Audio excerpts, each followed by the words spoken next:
Covelin ahun hunung adai mek. Covelin ahun hunung adai mek pihi kan thupui tu ni sila. Ama sa Berlin Europe chung changa an lu tila. British European Union atanga an chua chung chang le Bible fil lok na le Christadel alo chua la thu hi han ngai thap phot tiang. Brexit to British in European Union la chua san tur chung chang soina ania. Hei hian Bible fil long na ati theng dik ngei do na ni. Atakalo lan ma po khan tharau lam hriati na nas atakalo om tong china. British mi sa pho fil lok tu tam takin. England in European Union an chua tan san tur thu hi an lo puang tawa. Ti chuan kum sang ni som le pasari som le parukan British mi pui le chuan EU chua san turin an lo vot thu tawa ni. Theresa May UK Prime Minister chuan ataka kalpui a han tum ta a ma se chua san dan tur a han duan china Parliament member ta chun lungrual hlei thei me lova tum lai sei ho le vote lak ani chungin thumu mom hlei thei lo wangin ama Theresa May chu Prime Minister atangin abang ta tok mai ni kha ti chuan aya Boris Johnson chu Parliament in a ruata ani chuan EU chua san dan tur po han duang thar ve le a at lumai thei bik chuang lo ti chuan lo thei lovin in than pui a hun lova December li song pani sang hi le song pakua khan an nei pha ta ni ti chuan ne takin Boris Johnson a chu thing ta ani meu atin tak sia chuan Prime Minister ani tak sia chuan EU chua san atum na dan po chu kaltlang pui ngai tura ngai ani ta ni ti chuan EU chua san dan tur hunatan chuan Rorel hunatan January ni som thum pakhat sang ni som ni kha ruat ani ta ni Bible amosa bung thum chang som chang saria dik takin lalpa pathian chuan rong bol tu azol nei te na athuru khil lovin engma atilawang alo ti renga chuwangin EU chua san tura England alo in po sai na dan thu hi anzol nei tam takin an lo puang to thin reng kha ani a zol nei le pathian du khil mi tam tak te pe chuan chua san ngei tur ni an chua san ngei tur ni sakol ro rel na la ka tang hian England British hi kan chuak tur ani an lo ti ve mek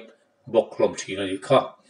ti chuan Brexit chu engtin nge Bible in alo fil lok thei dan han chui le tiang le Daniel le khabua ne pokan de sara chuan mumanga milim liam em mai hem mu ti kan ri a akepani le chu romlal entina ani ti kan mu khati lai khan romlal ram chu chakle thanga mun nia aphel poka ti chuan milim ke po chu pani ani chuan a entil taka chu romlal pani phel ta phok pahnia in chen ta te chu an ni ti chuan Daniel bung ni chang som thum pakhat som thum pathuma chuan heti hian kan muwa olal berri handak chua ka ngai te milim throl pui mai te em mai chui ma lo tinga alan dan po thi bai om takani chu milim chu alu rang ka chak thiam him takani a om le aban te chutam karua apum le amal pui te dar ake te thir ake pha chu a then thir a then bel le ania lal ne bukane nezara ne la pathian in puan na hi khovel lal na zente lal ram lo in chan na da le atom na dang tu a entir lok veka ti chuan la li shoi he khovel lal ram aron din thenga mu ti rani kan thri tangin milim ke chuan awa in zung chang som a lei ti kan thri a chu chu thir le bel le in chopol ani a ke le a ke pa ti chin som vek kan ya chumiam zia chu rom lal ram chu ram soma in chen dar ton ti a en ti rani a kai zum chang som chuan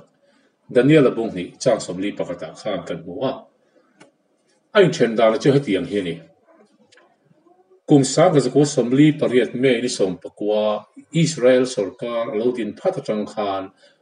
Europe ram paru khruai tu na chu Rome ko puya ani mukhom ve na la Treaty of Rome tho ho na dan an siam ta nga la ni ti chuan Rome lal ram chu an kai tho le ta ngal ti na ani chu heng ram paruk te hi France Germany Italy Netherlands Belgium Luxembourg te an ni he tho ho na dan an siam hi minga European Common Market ti in an vo the Big Ten ti in an in vo bok awang chu atira aram paruk chau ni ma se ram so ngai tur an ngai wang ani ram so man ni nuwa European Union ti in an thak le ta nge ani kha European Union ram milim ke zum tang som te chu rom sarkar ron ting suak le ngai chu ani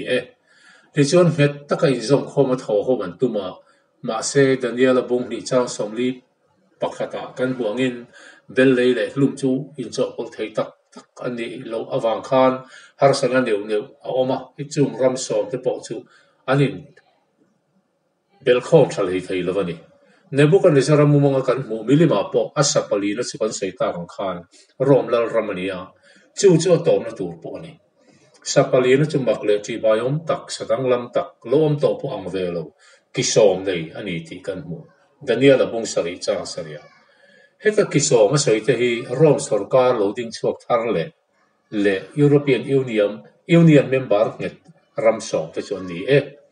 anhuwa an zinga hian Krista der sakol chu loading chuaka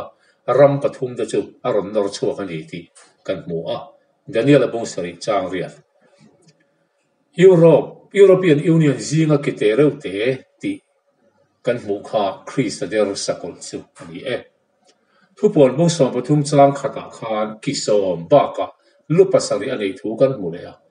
hei kong khata filfia theidan chu atira kisom nei kha sakol alolan tak nuwa ram pathum da chu asi chuaka ti chuan EU chuan permanent member pasari chi anei don ta ani lupasari ki pasari emo ti na ni chu ole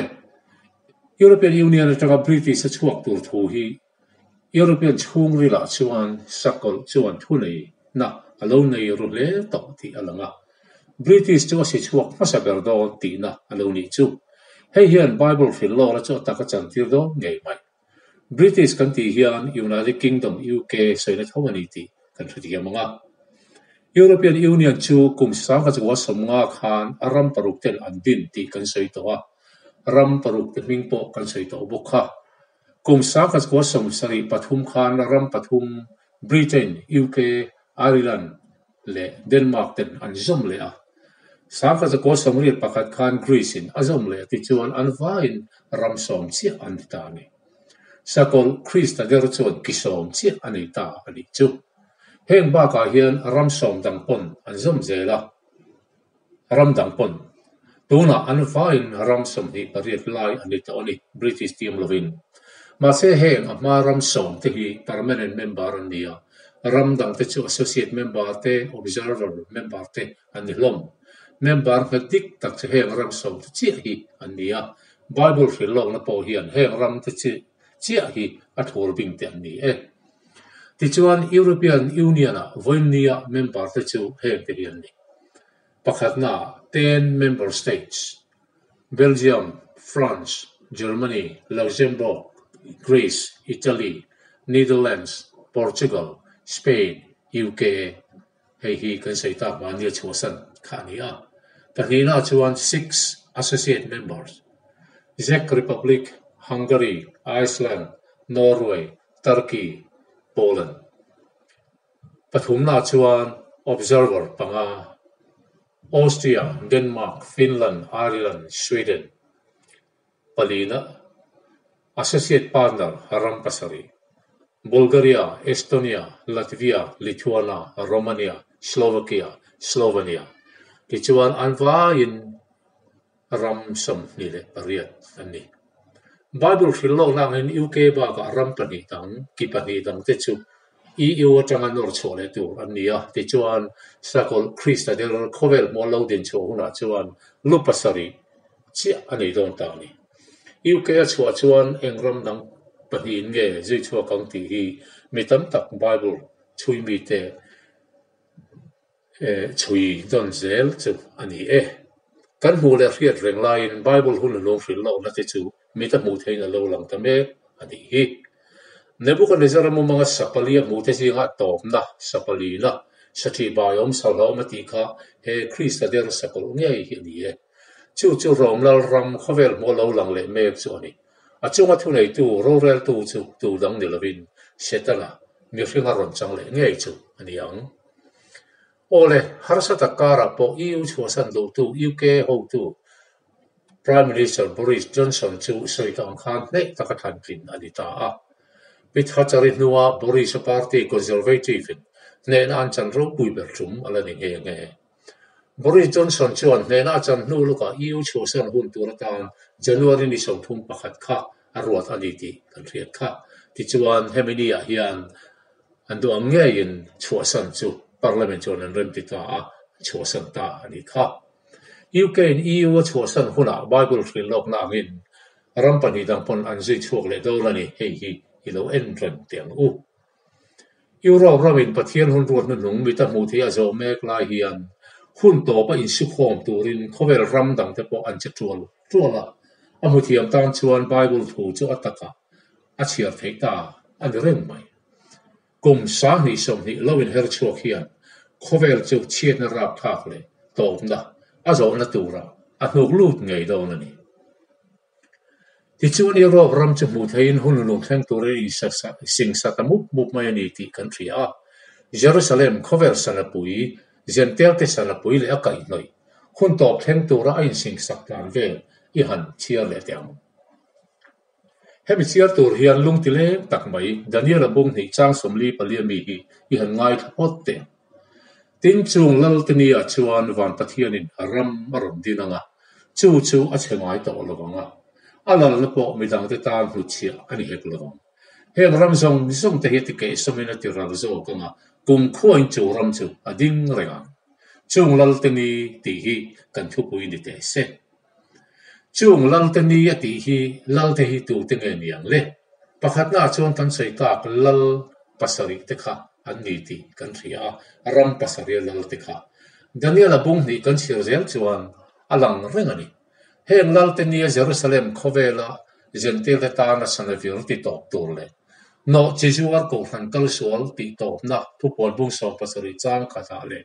ama Krista Mesia an hai le an khen be awanga zuta te chunga pathian thin urna vor to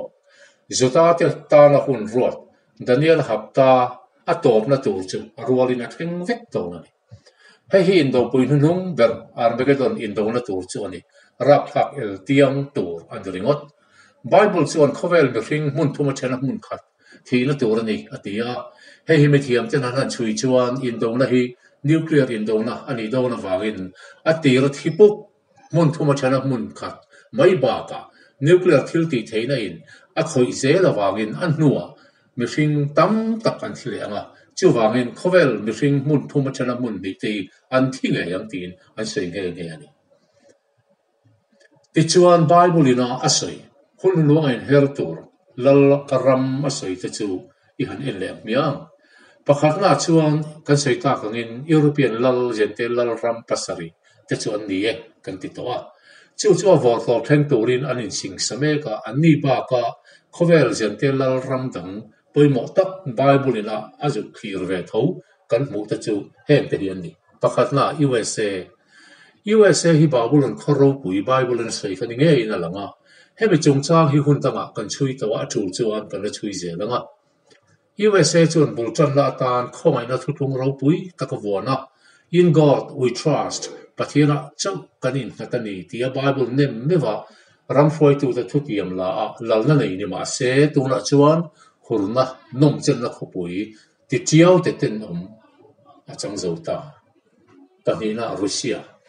hei Bible ni na soi mar lam lal ho te khoma Jerusalem be tu gok ati kha ani Armageddon rap thak hen tir tu ani tuna tak chuan Israel len anin kar athari leya ma se huna tol khetanga Bible sei lok chu alo thlen dik nge ya pathumna China hei hi Bible in khochak lal ati khani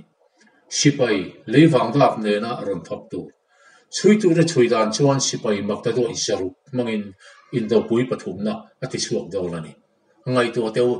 sipai makta do isaru chu na men lo tak ani Bible chuan lewang da ti na soi ai ber tu chu Israel ni bok ma sia khin ber tu USA liang tuna indo chu trade war mangan kal pui me ka South China Sea thil kal velte Iran Iraq le Syria vela thil khen te hi uluk takin thirila tin tun tuma coronavirus chung chang thilon herzel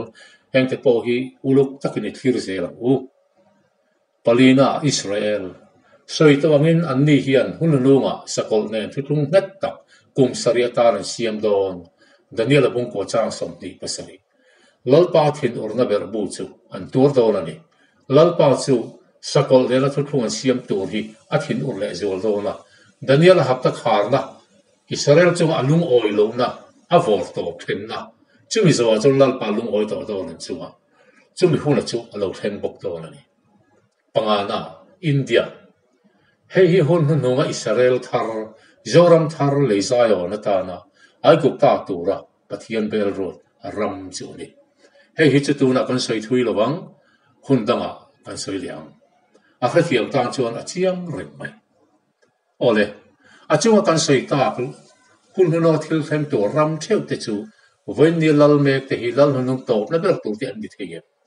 chung ram te lal te an president an prime minister te chu hun to khar thei tu an ni toin I han en tiang pakhat na when the US lal president chu Donald Trump ni ti country a ama sai heng te hi I han ngai tu masalak te kum sa ka sari som sari paru July ni lia USA England atanga indan phat khan setana chuan khovela thil tum lal ram din na tur tan a khai pa bera USA ram chu alo thang to a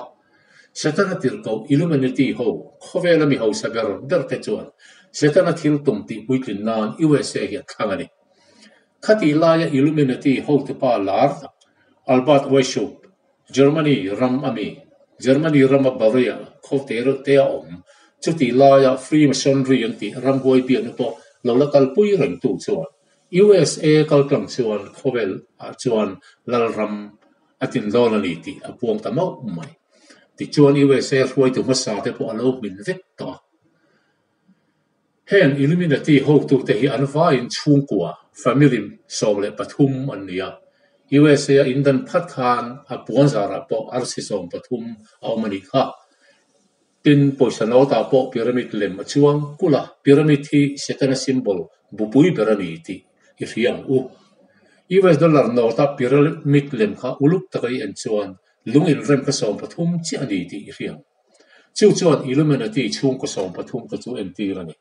hilen thup tam tak po omang ba se chilom che tun tum kan chui tu ani lo awangin idu to photam tuna chuan USA dana changan kumjani izet alo liam ta khovel chu USA kut adit tamai USA chu khovel police ani ti te point an lo soi thi tuna chuan halal ram din tumin sedan chuan alanga pawin pa ala ta a khovel sa kho pakhat noi om tir turin engkim a pe mek to a hemi awang hian eng sa khuwa po fir fiak le sa khuwa mi tang te tara som lu tu chu fir fiak angain khovelin thiam lo a chantir meka khovela poisa pakhat mang turin pot saina kal meka heti la hian US dollar chu khovel athun online European a chuan Europe man ani meka ma se tu sarkar mai nan thun big thailo cryptocurrency antia hen hi internet manga ti chi ania he alar zol ta chu bitcoin te ethereum te ania he hi khovela na satakan mang to khovel sum do na sa khona le ro re la ta chu setala chu athunun mek zelani ti chon hen cryptocurrency kan ti te hi eng company emo eng sarkar mainan thunun big thailo ania wangin hon nunga sum do na pakhata ta na man na to poisa pakhat man chu ninge dolin alang ne kumla ma khan kan prime minister Modi nei point bitcoin hi uluk tapen alo hlir to ani kha hen thuthunga hian USA ro rel line ni lo democrat epulam te khu an chiang ti riang u khung ho te khu one world movement khovela ro rel la pakat om theina tu new world order anti khai pa berte ani khu Bill Clinton ate ho khu Christian sa khole mi ngo ho ron ti phule thar tu Donald Trump chu na sa takin an dova pai khak tu min na sa takin an beiti country a lower house pai chon mani control ani vanan pai thla nge ya amero chu upper house a kumin January lam akhan atlang thei talwa Donald Trump chu in khan le ma komin November tha thengin lal chu achang thei don ta ani ti kan ria ma se setana hian thil tum lian tak ania chu a ai o sakol Christa jar chu pathian thut na thin Jerusalem temple a pathian bom chunga ngei mai khan din tir le chu atumani mau mai hemi ti thing thei tur hian Jerusalem temple chi sak thak anga ya ma se samai tur chuan thil namai ni lo chu temple mount anti chu temple sakna thin tlang chunga chuan tuna muslim ho mun thiang lim Dome of Rock ading lu mai sia hei hi UN da nga control anime boxi chumiti dang lama Jerusalem satura malatur chuan mi chak le tumlum mi rorum Israel tran burtu amamo Donald Trump ngay chu Jerusalem Israel khopuya puante US embassy Jerusalem da emo son lo emote Gaza Israel rawa puante se tu mati chi ni velo ma se ti tu chu Donald Trump ani miawa Israel tan la kum sang ni don la anlom nei tolo temple din tur chuan Donald Trump chu anin nga na chunani kum sang ni som pariat Israel independent kum som sari na Babylon sal antan kum za chi alo thena he ni den chena biga coin an siama po khan ale lama Donald Trump lem oma ale lama lal kura lem achuangani in fathiam mayam lal kura kha kan thriat angin isentel lal ania ma se Israel te kha Babylon lakatang na chanchuak mai ni lovin an temple din sak nge ani Donald Trump po hi ani na taga chuan isentel mi tikka ani Irish pachal Zodami Zodatha ni na nei mi alo ani chumini awang chuan Donald Trump chu lal kura of today Israel hotan chuan ani tangot mai ani ole temple din le antum voinia Israelina temple antin le tum chungchang ko yan thir lok te Jerusalem temple din tum le khu antum dan chuan Solomon temple long che khani kha Solomon temple ho kan thriat angin mun pon oma chuta chuan mi pui omna ani chumi hnuwa chuan pitan chung ril lo oma chula chuan pui thiam ho te an oma chumi zawa chuan pindan chung ril ber pui thiam lal ber chau omna omani ni ni kum lama Putin Russia president Jerusalem atlo zo to pui thiam hovin an Jerusalem temple saktur an lo en tir chu hetiang Solomon temple chi hin ma se Bible hian hetiang chi hi temple voi thumna hian din ani leang ti seina om miala temple nung ber pathian ron tin tu wada tang lo sukha thu bona kan mu kha asak dana dang dai ma se Daniel bung ko chang som ni pasaria chon hetian kan mutlat mai hapta chan ve a chon in thoina le thil ran te ati bangang ti kan mu nena nung kan tun huna sakol hun chunga Jerusalem in thoina ti ban tu rom don chuan Jerusalem temple chu din ani ngei don ti na ni awang chu temple a chak lo chuan in thoina juda hovin an mangai thin si lova Bible chui tu tam ber te chuan juda ten in thoina an nei emo an man lai ti to lo tu ra thi pe ki ala om ngai lo an ti temple lo chu voi ni ti che ta ni to nge ya in thoina po hun rei tak kal pui thei lovin an oma ma se in thoina an nei lai ti to pe mo ti ba ne mo chu ala om ngai lo reng re hei hi lo lom tu re chu ti ni chon heng thil te hi pathiani sakol setana hun pe ani hun chunga mi Daniel hapta to ber hun chunga mi ani ti ani chuan setana thil ti vek ani dong ti na ani chu setana chuan temple chu dinanga chu ta chuan ti chiau te ten om ai o chu alo dinganga khovela muana lem apuanga sa kho zong len na sa kho thar atla mau puyanga chu ti lai chuan chu da de chuan in thoina kal pui len tum nge yanga ma se sa kho mal thil bi ani don wangin khap ani don ti na ani nge ya boina hlir ei mung mek ti na ni chu heng thil kal vel le boina in mung zel hian Armageddon Jacob amang an hun chu ring chuak don ani setana chuan bum na hlir mangin ramro pui din atuma mitam taka buma tuna abum mek renga abum se lang heti huna hian USA mil point Israel chu achan thei to lowang marlam lal gok le a ho te chuan ju ho chu an chu cheve kanga an me ke in don na ra kha chuan chu ti huna chuan Mesia apom tu ju ho tlem te chok te chan tur chuan ta lại lâu lúng Christa ngày chú lâu thọc chua căng à chú chuan Jerusalem run thì xịt bay cho adel chế vậy Gentel tên đi chú ta trăng chuan kinh to ngà lúc sang cầu thằng không ai nó cầu thằng chú anh hậu tu pa nè khuất khu mà bay anh niang à chú mình nuôi chuan lấy hiền rô rèn là thar anh din to ngà khovel hi hun pui pasarina atol lu do to ngani ni heng zong han thir hian kei chuan Donald Trump hi US lal num per tur chu ani karing top mai ni pai thak tum la po akal pui ze lang ma se mak takin in than le hun lo om thlen to hian ani hi chu alal tlang nei karing kat ani panina chuan Russia lal Vladimir Putin Russia president kum som sam hi som pa hi tang khan alan renga kum ruk chung prime minister ania venia Russia ram ropui takasiam tu Russia ram ke da vekto po ron siam lian le tu Russia mi point pathian ang mai an nei al lalna chungchang thuwa po chu tu po omlo mi fing le ram ta na aber ni ringot mai hi Putin chu ani ba ki Russia ram ta chon mi dang anom theilo hun alo thena Jerusalem be le tur point ho te khoma sipai ro pui roi tur chuan ani hi ating topin kria hun thu hananin chunglal teni tia goklal tur tan chuan ani hi aom bera a hun la nge hian thil in lumlet awm nge arin om kat ani pathumna chuan China lal Jinping tula an president prime minister ni mek Jinping hi khochaklal leiwang tap sipai tira khothang bei tur chuan ani hi ani lo theilo wang chu hei hiani khowela ber ni tur sum do na lamata na ti dan tur aduan one belt one road an ti mai chumi aplan ahan siam zo chu an ma ni parliament ahan thara an han chiara hanan chuan roral tu le chuan tha an ting yang an yang chu ama ngei po chu China president ni turin Adam chu matang adu chen om thei turin an nem nget ngala tin athuziak po chu China constitution an tel fa ni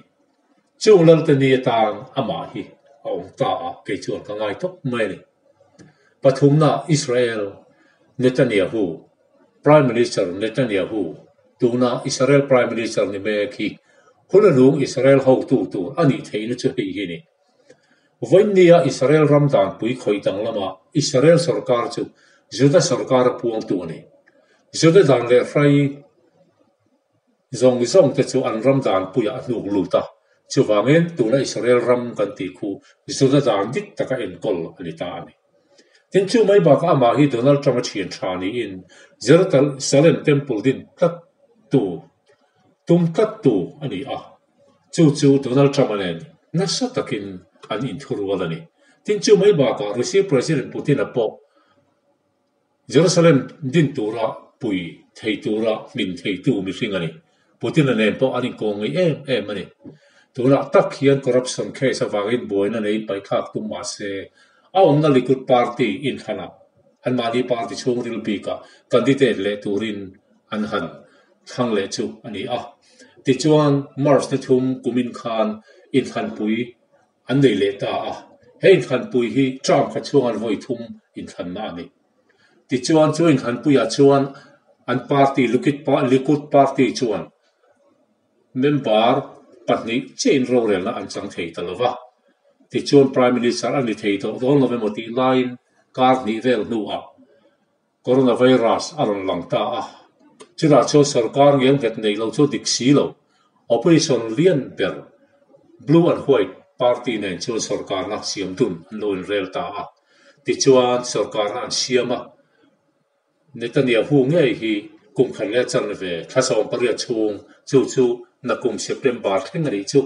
mi thlen tu ta chon prime minister ani zom le ngal dong ti na ni kum khan le chan ve chung chuan thil zong ati pan le palina India prime minister Narendra Modi nge hi Netanyahu thian thatak ani a ani chen thatna em chu muslim do kong ani Netanyahu in Israel ram Jerusalem apuang agin ani po hian India ram chu Hindu rama pole tum tatani mani loka country Supreme Court chuan ayadia chungcha in hilna po Muslim ho chu paikha in Hindu ho thiam chang tir ta ani a tuna coronavirus chung cha India boy ve le lo phei ra chuan Hindu temple Ayodhya khon sak bulan chang dai to na rin Narendra Modi nge hi leizayon zoram thar hring chok tu ani nge ina lang a che dan eng kim hi do po atulin na lang lo ram thar min kai tir tu ani zo ka wangin welcome apoi mo ma zok to na lang ani a che na to le lomin avila awang chu leithar leizayon nge ni lo then anai to ti hriamu faro po hun to pa ril ru ti khawino kha sen thala hin ti kul muk lalkhu leizayon pian na tu ta na lal parem rot an ni ti i rethar liang u pangana atom per tang chon Pope Francis Vatican how to pa voina Pope me khu Pope Francis ani a ani ngai khu rom sarkar rei tak ni am to European sarkar ang loading chuak le rom sarkar loading chuak le chumi chunga sa khu ho tu lu ber cho ma khu ni ani hi Pope nung per tur Christa dera lo chang tur chu ani theyangem i an ente pakhat na chuan sen malaki hei Catholic thiang lemani a kum sang kha som ko pali changa sang khan sa somli pariat mi kha ani hi Archbishop aniama hi thil tam tak alo puang lok thin to a tam tak adik to a ro pui takin alo puang lok to thin ani amera chu thu bol zinga thil pakhat oma hei hi Catholic pui thiam ten abik takin Vatican lam ho tu ten an hel em maya chumi ni awang chon he athu pur na pu hi an thup ta a re tak chung kum za enga mo za an thupa ma se to pa khoi ya changana man char chuak lia khovel thiata aroni puang chuak li ta ni chita thil puan khovelina makati le wenni thenga an la en dong ren an la en ren an la thil ren chu hei hi ani po phi za song pani chi a omanga po za song pani la chuan a beram te chu chiat na ruama lu puyanga Vatican po khuar khuruma atlak puyang chu ti chuan top na alo thenga ti in sen malaki chon alo ziak tat mai ti chuan chui tu te na chuya sen malaki huna tangin po to zong te chun han chiar ngawa tu na pop ding lai Pop Francis aku za song pati na pop na nong ber tu ti ya sen malaki na alo pu la chu ani taklat mai le thi chui mi tam tak te chuan pop na nong ber tu ra ngai mi to ani ni hemi Pop phung chung a thil ti pakhat mak tak mai i han en le lok te September ni nga tanga ni so pani kum sa ni som paru khan Jerusalem hotel pakhata khovel sa kho pathum ho tu Muslim Judale Christian ayote kar khathung ani mukhoma hei khom pui hi afninga amen ti inan vua an thu pui chu coexist ti ani chu simi zo tong chu in ngei takanun hona ti na ali ome amak ve hrim he an coexist thu pui an han sia da hian atir berami si aya khalem an handa pota chu Muslim ho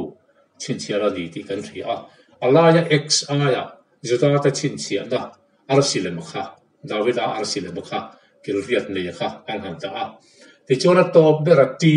coexist ia atopa ti aya khan cross Christian chinchia na an handa ta mak mai ni heni bukhom nai zai thiam last tam takten hunan manga ti chuan zirtom ni lo nia Muslim danangin an tong tai khowa meka lam hoinan bushuwa yendun nia chuta danangin hunan mang lea Jehovah bien an ting chile a Sunday lo nia Catholic kin a khowa ti chuan mass an mang ho le a ti chuan sa kho pathum te chon lungrual takin an pathian theu te inza puitam takin pinran pakhata pathian an be ho thei ta ti nani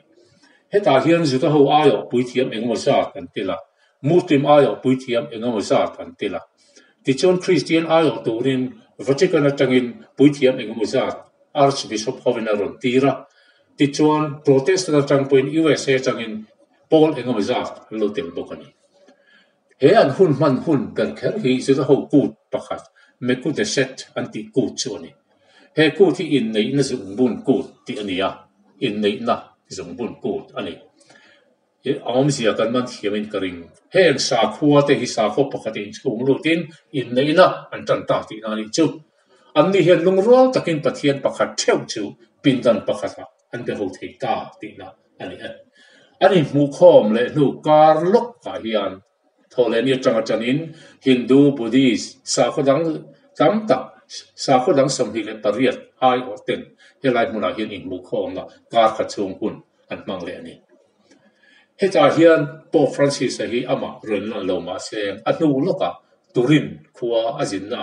มาสมังะจุดอาจวนเฮมิจงจางฮิโซอินเอ็งกิมปีอันนี้ตาอันที่นี่จุดยังเสียจะสาขวจงแต่จุปะขัดอันลวงเทียมตาอันที่นั่นอันนี้เยรูซาเล็มเทมเพิลดินอันนี้เวเรจูหุ่นจูอามันเทโตโดนันนี่ที่อปอนนันนี่จูมาท้ายบุษงที่ปลีละลิชัวจวนที่เจียวที่เต้นลมจอในตัวนี้ละสวยค่ะมุนเทียมที่มาดิ่งโดนันนี่มุดจุ่มดิ่งอินบุหุ่นอาจวนหุ่นอมโตลวังการเชียร์หุ่นอมโตลวังอินจุ่มอมจูอินด้วยอะทอมจูตัวรินชุกต่อสุเซอะที่หุ่นข้าเราเห็นโตนันนี่เราเห็นยืเจริญอูที่ชวนเขาเวลให้ตัวน่ะชวนจบประจามอลุตาจบประจามกันหันตีเห็นอมเสียชูจบก็หุ่นเองก็เจนชูเสร็จแล้วหุ่นเป็กอันนี้ปะเทียนเสร็จแล้วอดีตลินปะเทียนสวยเสร็จตัวรินจบประจุเสร็จแล้วชวนตัวโตกินไปสักละหุ่นเป็กอันนี้ตานี่ที่กันเสียสุดที่ยังบอกจนกันตูนหุ่นพอฮีเสร็จแล้วเฮียนลัลรัมบวชสวยนะตัวตาดูหุ่นเตรียมชูงตางดูโตก็อาศัยสักตูรินปะเทียนินหุ่นเปะหุ่นพลหุ่นชูงตางเสร็จแล้วดูโตกินอาจจะทำเองกันนี่จู่ปะเทียนพลนะปะเทียนหุ่นเปะกันนี่ที่จวนเสร็จแล้วจวนอัติรโกเตมากินข้าวเวลีอามาโรเรลมุนเลวันรามาจันทีละตุงตาสาคูจงเต็งตุกลานินรัมปีปอมลวินตั้งกับอินโทรมินข้าวเวลมีที่อมเขาว่าปะเทียนตีจงเตอายะอามาจิตไปบุกตีตูรินมาอัลเมกาอาวอร์โตเป็นเทนเบกตาอันนี้มิตัมตักอบุเมกดิเซลปกโดนอันนี้กุนสามให้สอนปรุขะอิลูเมนตีตะจวน Day of Light อันปวงจู่มิทุรุคมเสียจู่ข้าเวลีอันดัลรัมมันตาจู่ลัลรัมตัวตานชวนอาวอร์โตเป็นเทนเมกาลัลรัมเทนตัวตานชวนเอ็งกิมอลังอปาวินอังอินตีงามอันนี้ตัวอาการนำตัวอันตีนานี่เสร็จแล้วจวนถ้าเราลำเล่ปอนลำลังเทียนั่นเองเราวินมาอัลตาอันนี้ช่วยวันไว้นะเขาเวลโรเรลตัวอลังเราแต่ที่ประเทศเวนตีนะเสร็จแล้วมันรัวเทเวกอันนี้ที่ทำไมอันนี้เสร็จแล้วเรารำดินตัวมาละตัวเทเวกอันนี้ตัวไหมเขาเวลที่รำรวมตักเสียมาอินไงเดียวละออกมาไม่ตั้มตักคริสเตียนตั้มตักตั้งไงปอบุมตูรินมาอะไรเสร็จบุมเมกะบุมเซลบุกคริสตัลรำเราหลังเลตูดินตูจูไงตัวเทเราเล็กินโดดินเขาเวลจูรำรวมเสียมตุมินมีบุมเมกะจู่ไม่ตั้มตักินนันอ้อยอามาไอ้ลาร์คนละเพย์จวนปะเทียนจะไปบุกินอันบุกโดนนี่วางจู่เที่ยวติดเทนเราปุยตักเปกอันนี้โดนกระทักวางจะจังไม่กูท่าเทนเตอันนี้โดนนี่บุมตัวรับท่าแบบอันนี้นี่นู่นเสร็จแล้วที่เราเรียนช่วงก็สองปฐุมเจ้าอิลูเมนตีอันติเตอันนี้ก็ใช้กลางคันเที่ยวตุ่มรูกอันนี้อันตุ่มรูกวอร์ตอบจู่อันนี้เขาเวลที่เชียดเวกติมังอันนั้นเขาเวลมีฟิงคลูละดิ้งออนสตรีเตเวลที่คลูละดิ้งออนขัดอาร์เตมโพเสียมาจู่มีจู่จวนอันบานี่แฟมิลี่ช่วงก็สองปฐุมจะเป็นโรเรลอันมีดังส่งจะจู่เชียร์เราอันทุนน้อยออกตีอันนี้ต้องไม่ให้มีที่เทงตัวเรียนเขาเรียนใช้เมกะอวอร์โตกันเทงเมกะนี่ให้มีที่เทงตัวเรียนดิมมันเลยแล้วว่ามันรู้เองกิมอันมังเมกะโคโรนาไวรัสมันจะบอกอันเฟลเลยให้ที่ช่วงเรียนคริสเตียนชาตัมตักจะเป็นอันตัวรุเมกเซลังให้มาร์ตาร์นหุ่นตัวนี่คริสเตียนที่นำสักละหุ่นตัวอันนี้ละมาร์ตาร์นหุ่นจอกตัวนี่เขาไม่ได้หุ่นโตเมกลันตีนะอันนี้วันนั้นเขาไม่ได้หุ่นทุกทงอมเตปอยรำตีละก็รู้ละจันชินชายฟิลรู้ตีทุกทงชวนหุ่นโตมาได้เมกันนี่ตีกันเสียเทียมหุ่นตาให้ฮีกันอมในอินเดียระมาง่ายปกกันประชนเมกโตแล้วนี่ยังไงนักกินโลกะเอ็งตาเนียนปัสขังเลี้ยงปุ่มบดีเทียนตีปกอิโลทีร์เซลังติจวนเขาไม่ได้หุ่นปีอโลลังตัวอิสราเอลเราปุยเลยตัวรำโลลังตัวทุกทงนุ่งเดร์ฮีอุลุตักินอิจรังให้หุ่นเลียกันละเชียรินกันละไงทะเลตอนเนี้ย mà xe tu na po adu tu te le alo chui mi tan chuan khia thiam the ani a chutiam kha thei tu ta chon tharau thiang in mi a chen chin me boka crystal ram lo ding le tu chu an be se ya chu mi thlen ma thim lo thlen tu tan ani bo che rengani crystal ram chu alo lang thuai don si a kan thu ngai tha tu te zong pathian in mal som vek cheng ro se thil pakhat i han bel le lok te chung ko som pathum politics atanga terrorism thenga khovel thunun tat tu te chung chang hi toite i han ngai thale lok te he thuru khai lam tu he me chung ko te ni lo he thuru khai lam tu hian heng chung ko te hian khovel hau sak na za pakua an thu noi an da za pakha chu khovel chung ko dangin anin chu ve me ka di ati chu he me chung ko hian khovela thil tin reng hian thunana an thu noi an da to wa politics ani emo sum do na lam emo ennom le in ti lim na le sport lam thangin an control veka an hau sak na da ni chui sen thi mai ni lo an chung ko thu nei na hi USA Europe China the na in tharni Illuminati 13 bloodlines an ti mai chung ko som pathum te thuruk chui na ko nga ruai tu lu ber hi author educator la tak Fritz Springmeier ania kim chang takin hen chung ko chung chang hi zia kani ichiar zel main thil pakhat hen thu te thuru kania alanga pa va fit fi mai chile ma se thuru ro pui tak ki zongani ni hen chung ko zingan hut pa ber chu Nathan Mayer Rothschild ania ani ngei poina athu soi hi yan ngai thatia eng milem in nge England a hian rorel England thut henga nge athut ka ngai saklo British Empire sum le pai chalai tu chuan ani ain rorel zo ti hi ka rechiam chu ki ma kani ti mo mai ni chu mi chen ka chun khovel la hian kong a po balance som theinan khovel rorel da thar New World Order anti chuan bot sai ani anti a abo sai tu le chu America Europe mi chung chuang politics le ho sakna lama ho elite group te anni anti hemi thil ti thleng te tur hian kum za bi phalam dai to tang khan khovel hian lo chai to ani chung ko som pathum te hian khovel puma political party sang kor lam thuni na zil na lam leilung ho sakna lam ram le ramin ku kai na thuwa te ele bar lama te intelligence lama te aron le ram in sum don ton da te khovel thu le lam media lama te il thiat ton la konga terrorist te pol rang thlengin lu chu tumin an lo be thin to a wena hen zong hen thin hoi nong vek to khovel sum bom lian per world bank te po an thun hoi no ma terrorist be na lo om tur po an thu khoi ram sum do na ngai plus siam ti po an thu sarkar in kha ka tu le an thu iwana meu po an do na lam lama thu an ti thu thei to ani awang chu sum chalai tu ni kat adi chia chuan khovel thil kal reng hi an thu vek ani to ringot mai ni F William Engdahl chuan ale khabu Seeds of Destruction ti bo ti hi resia ka Rockefeller Foundation in kum sa ka to som thum ve la tanga alo ve to mingo chi pol dala mek chu US le England ten an thop ani ti a hriat chuan na zifir fia kho te chu an research be mek mass scale population reduction ti le Anglo-Saxon white elite hovin vun ngau chi alo deu te an huat le chu sok thau zu turin sum le pain han pui ta tak taka chu chuan indo pui pani na hring chok ta ni kha mai ro chu indo pui pani na han to meu chuan nun na tam takan wai te meu mai la aman la tam ma se an tumang chuan an lo tim lem lo ani ti in F William Engdahl chu lo zia kani kan chut chian ngai vak lo chu hei ni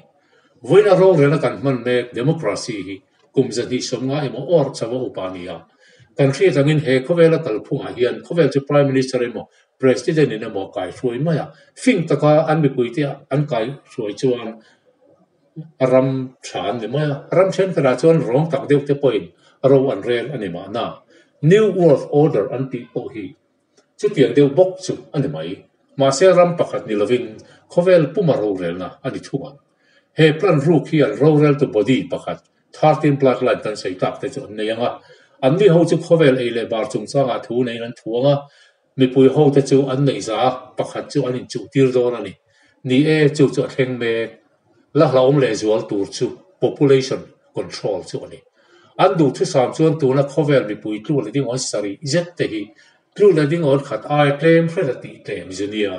chu chen tin nge an ti theyang ele in do pui pathum na in chu chuan thlen tir tum chu ani chu tinga khovel population voi khat an control to chuan hun local zela mi hring pung zel tur chu control da anen chin vek to chu le chu virus mangte vaccine mangte ei tur ti danglam genetically modified food te an nei heng te mang hian mi hring lun na chu an du tu an short mai do to ni phiat da chuan heng family big te hi chuan cancer le age nam doi de an vek to ma sen mi puya an than ti ngai do awang su an damanga khovel an hring an tam mai do na ni he an thil tum master plan tu le chuan khovel ram tin ni in rual khai theyang bera in marjar ti rem tuma ma se chumi ti thleng tur le new world order khovel role na pakhat noya tir thlen tir tur chuan america hi khovel ram pakhat province pakhat ang chaw tla ti ngai ni he role thara hi chuan ram ro pui ni to phot po hi midang ang bok an tlak ni mangai ani khovel ram frang te engangin nge in rual khai tak an siam thia irin thil pani a omani pakhat na chuan america poisa chu ti hlutu vak tur nia chu chuan khowela control anga chu ta chuan ep tur ram man lo chua kanga chu tu na theng dik me pahnina chuan chu ti a ep tur ram alo chu me klai chuan america ro puina chu ama le ama in ti cheturin falak tu a theng dik ani lomi tu na po ma le mai ti che tum ngar ni kun na be ni Donald Trump ti che ren tuma le lamen chu ani US chu ti che der tur ti na ni lo amero chu a chang la tam ta ro ti klom tu ro thum planin atung tak chu ram hoi nung ber te level a ani lovin ram noi nung ber te poina lo chang ve zel poina an ban pha ka ti ri chu ti chuan America chuan kan ro puina chu new world order kan chuan kan sacrifice ngai ni ti in gari alen chuan the Rockefeller file ti bua asiak nge ani ro re la pakhat noi om thei tur pe tata min ngai ni mai thei ke ni hi US sarkar era khovel pum politics khela khovel pum chu ro re la pakhat noi om thei tura min ngai ani mai thei chu tiang chu min pu na ni ta se America mi chen khat te chuan ke ni ho gi US sarkar do tata min ngai nge ya kan chung koi khovel om kan dia wangin khovel mo chuan thiam lo kan sang ani ma na ma se ka chuam butang le ti in David Rockefeller family ho to pa ber chuan asoi US sarkar chu atul dana zira nuk ni ama khovel ram ro re pakata kalpui tum tu ani zia chu chiam takin asoi Rockefeller hi US sum call ania US an sarkar sum enkol tu per bank control tu ani ole hen chung ko som pathum som en kim control tu te hi an hausan thun nei em ambani le gates te chu an tan chuan lo nei tu ong le kan ni an tum le an tho ho dan khovelin a zonga za an threngai lo khiat chian tumin beisu chu an tum le du ani ngai lo ma se an tum agin khovel ero avir me gani hen chung ko som pathum te hi hem te hi an nei pakhat na the Astor bloodline Astor chung ko te pahnina Bundy bloodline pathumna Collins pathumna DuPont palina Freeman parugna Kennedy pasarina Lee bloodline Lee pariatna Onassis bloodline pakwana Rockefeller somna Russell bloodline som pakhanna Van Duyn bloodline som panina the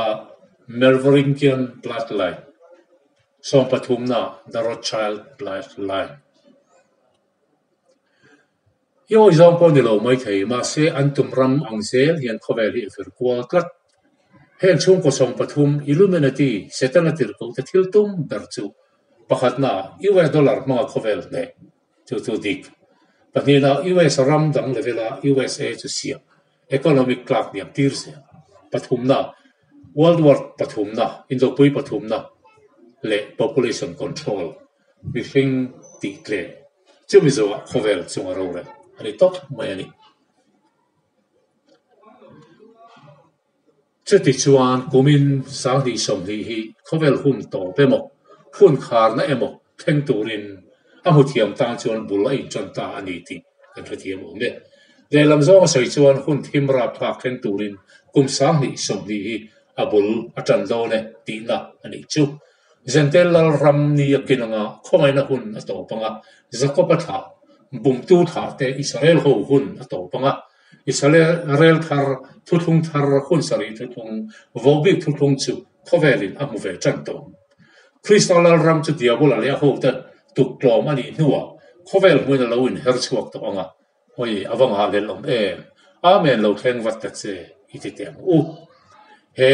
ram lo ding tur hi hen kan soi tak lal te ni a khan van pathianin a lal ram maron din anga ti a khan chu lal ram a chu ni kan soi ni Jerusalem thar leisa yo chu o zo ram harte a betu o che ngai khala a betu te chu hilung thulung dik tak enin chumilam sa hoi chuan olom che chiar tu zong lal pan mal so mol mo se ro se